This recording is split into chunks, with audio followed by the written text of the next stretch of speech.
I'm just going to restate, because again, I have a background in with big business consulting, and I realize there's an entire industry and countless books on this topic of success and getting things done. It all comes down to motion. That's to me, that's all it is. Just pick something, do it. Once you are in motion, the options become good options. John threw one out yesterday. If you're starting from nothing and you get something going in your industry, one of the first things that will happen will be a really good job offer from someone. And that's the John said, well, you'll make that decision based on things you want. But now suddenly you've got two good options, as opposed to sitting home wondering what to do next. I worked with a lot of startup companies that went public, were bought up by huge companies. Almost none of them had the success in the thing that the founders started doing. It's somewhere along the way, and again, there's a lot of software stuff, because that was the industry.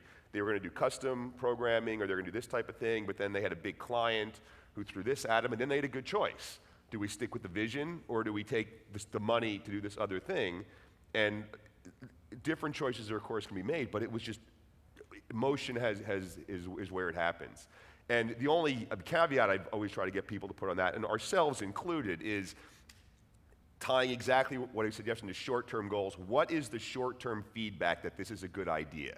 The short-term feedback is probably not going to be able to make $1 million a year. That's very long-term, very abstract. But so if you're going to put a website up and you think this is a market, what should start happening that proves to you this is worth pursuing? And if those things don't start happening, it's a hobby.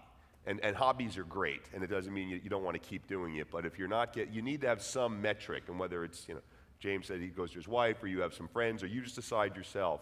If the market or the world doesn't start responding like this, I got to change something or give this up for something else. But if the world does start responding, then just keep doing it, and then that's where the opportunity is. And there is, from the biggest company to the smallest company, if you read their 1-year plan, their 2-year plan, their 5-year plan, they're comical a couple years later. It's nothing like that. But in the act of having a plan and executing the plan, that's where the good things happen.